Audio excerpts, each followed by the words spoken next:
अस्सलाम वालेकुम व्यूअर्स, कैसे हैं आप? उम्मीद है कि आप खैरियत से होंगे। आज के इस लेक्चर में हम 6 बहुत ही important spoken English structures discuss कर लेंगे।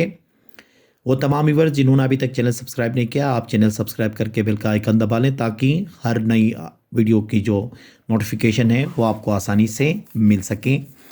इसमें 6 बहुत ही इंपॉर्टेंट इंग्लिश स्ट्रक्चर डिस्कस कर लेंगे जो कि हमारे रोज़मर्रा ज़िंदगी में बहुत ज़्यादा इस्तेमाल होते हैं। तो आइए शुरू कर लेते हैं। देखें, पहला जो हमारा स्ट्रक्चर होगा वो फील लाइक का होगा। फील लाइक का इस्तेमाल उर्दू के ऐसे जुमलों में हम कर लेते हैं, उनको ट्रांसलेट करने के लिए इस्तेमाल करते हैं जिनमें मन कर रहा है, जी कर रहा है या दिल कर रहा है कि अल्फाज आ जाएं। इसका जो स्ट्रक्चर बनता है, देखें, पहले सब्जेक्ट, फिर उसके बाद फील लाइक, फिर उसके बाद वर्ब की फोर्थ फॉर्म। ये जहन में रख लें कि फील लाइक के बाद जो भी वर्ब इस्तेमाल होगा वो हमेशा आईएनजी फॉर्म में इस्तेमाल होगा। जैसे कि देखें, मेरा चाय पीने का मन कर रहा है या मेरा चाय पीने का दिल कर रहा है। I feel like taking tea. I feel like taking tea.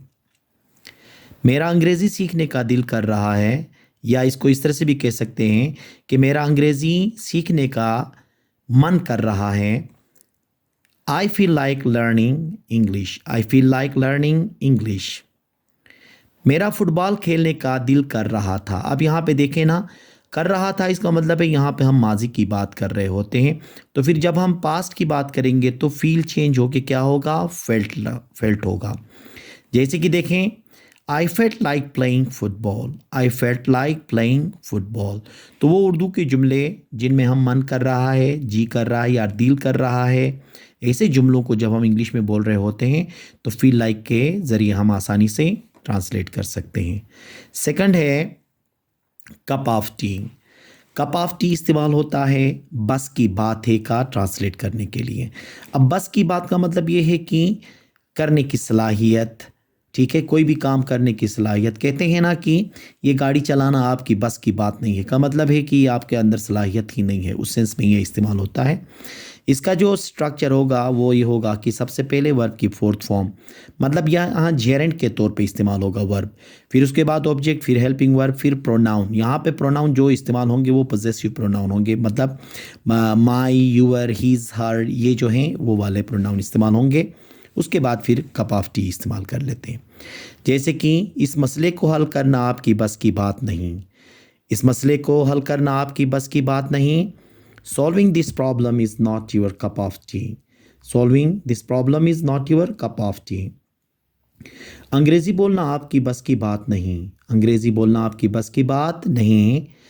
Speaking English is not your cup of tea. Speaking English is not your cup of tea. Presentation देना मेरे बस की बात नहीं। प्रेजेंटेशन देना मेरे बस की बात नहीं। Presenting presentation is not my cup of tea. अब क्या होगा? ये प्रोनाउन आपका कहा तो यूअर होगा, मेरा कहा तो माई होगा, उसका कहा तो हिज। इस तरह से ये प्रोनाउन जो है वो चेंज होता चला जाएगा। तो बस की बात के लिए हम क्या इस्तेमाल करेंगे? कप ऑफ टी का इस्तेमाल करेंगे। थर्ड है a piece of cake. A piece of cake इस्तेमाल करते हैं किस चीज़ के लिए? आसान काम, या इसको हम ये भी कह सकते हैं बाएं हाथ का खेल। अक्सर हम कहते हैं ना कि ये ड्राइंग बनाना तो मेरे बाएं हाथ का खेल है, ठीक है। तो इसके लिए हम क्या इस्तेमाल करेंगे? अ पीस ऑफ केक का इस्तेमाल करेंगे। इसका फार्मूला कुछ इस तरह बनेगा, वर्ब की फोर्थ फॉर्म, फिर उसके बाद ऑब्जेक्ट, फिर हेल्पिंग वर्ब, फिर अ पीस ऑफ केक। जैसे कि अंग्रेज़ी पढ़ाना मेरे बाएं हाथ का खेल है, मतलब अंग्रेज़ी पढ़ाना क्या है? मेरे लिए बहुत ज़्यादा आसान है। तो इसका तर्जुमा होगा teaching English is a piece of cake for me. Teaching English is a piece of cake for me. गाना गाना मेरे बाएं हाथ का खेल है, या इसको इस तरह से भी कह सकते हो कि गाना गाना मेरे लिए बहुत आसान है। तो इसका तर्जुमा होगा singing a song is a piece of cake for me. Singing a song is a piece of cake for me. Biryani बनाना मेरे बाएं हाथ का खेल है। बिरयानी बनाना मेरे बाएं हाथ का खेल है। Making biryani is a piece of cake for me. तो आसान काम या बाएं हाथ का खेल का जब हम इसको ट्रांसलेट करना होगा तो क्या करेंगे? अ पीस ऑफ केक का इस्तेमाल करके ऐसे जुमलों को आसानी से अंग्रेज़ी में हम बोल सकते हैं। फोर्थ है नॉट अ रिफ रफ, ऐसा वैसा, मतलब गया गुजरे के सेंस में जो हम इस्तेमाल करते हैं। हम अक्सर कहते हैं ना, ये ऐसा वैसा इंसान नहीं है, ये ऐसा वैसा आदमी नहीं है, ये ऐसी वैसी गाड़ी नहीं है, मतलब कोई अच्छी गाड़ी नहीं है कहने के लिए। मतलब ऐसा वैसा का मतलब ये होता है कि आम खाम ये चीज़ नहीं है, तो उस सेंस में ये इस्तेमाल होता है। तो इसका जो फार्मूला बनता है, पहले सब्जेक्ट, फिर उसके बाद हेल्पिंग वर्ब, फिर नॉट अ रिफ रफ के बाद हम क्या करेंगे, उस चीज़ का नाम लेंगे या उस बंदे का नाम लेंगे। जैसे कि वो ऐसा वैसा आदमी नहीं है, वो ऐसा वैसा आदमी नहीं है, इसका मतलब है कोई ख़ास आदमी है, ठीक है। तो इसका ट्रांसलेशन होगा he is not a riffraff man, he is not a riffraff man. ये ऐसा वैसा मोबाइल नहीं है, ये ऐसा वैसा मोबाइल नहीं है, मतलब ये है कि कोई नॉर्मल सा नहीं है, कोई स्पेशल है। तो क्या कहेंगे, this is not a riffraff mobile, this is not a riffraff mobile.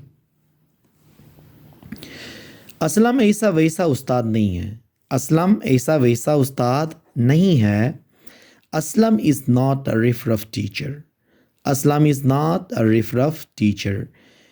तो ऐसा वैसा कहने के लिए क्या कहेंगे इंग्लिश में, नॉट अ रिफ रफ या रिफ रफ आप कह सकते हैं। पांचवा है कांट हेल्प। कांट हेल्प इस्तेमाल होता है के बगैर रह नहीं सकता। के बगैर रह नहीं सकता का मतलब ये है कि कोई काम, कोई भी काम उसके बगैर रह नहीं सकता।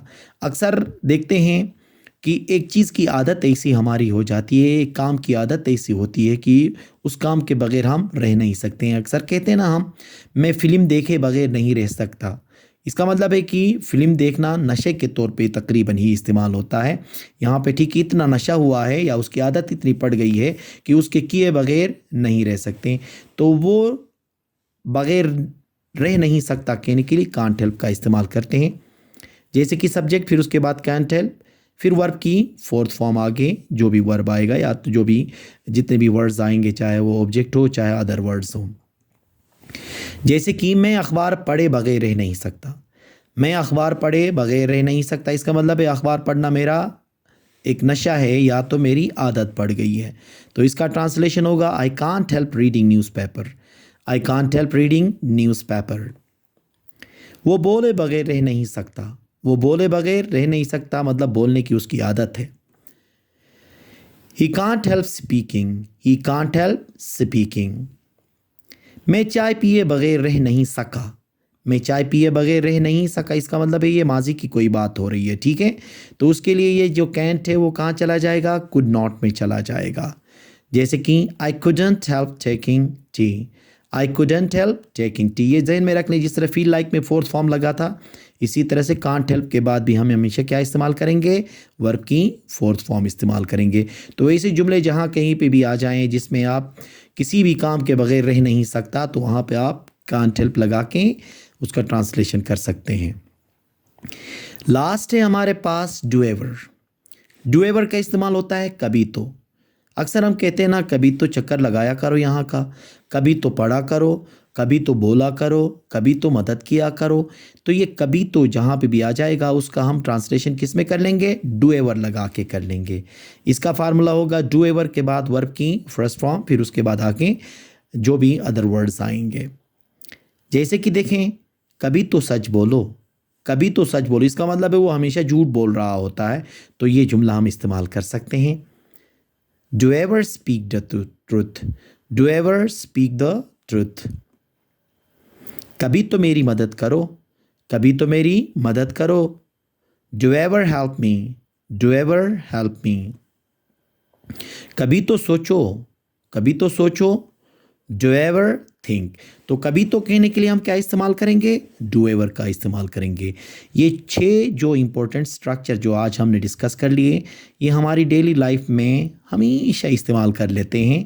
तो इसकी आप प्रैक्टिस करें, जुमले बनाएं, इंग्लिश में इनके इस्तेमाल करें, कन्वर्सेशन में इसको यूज़ कर लें, तो आपकी कन्वर्सेशन जो होगी वो बहुत खूबसूरत होगी, आपकी स्पीकिंग पावर बढ़ जाएगी। उम्मीद है कि आज का ये लेक्चर आपको पसंद आया होगा। Thank you very much.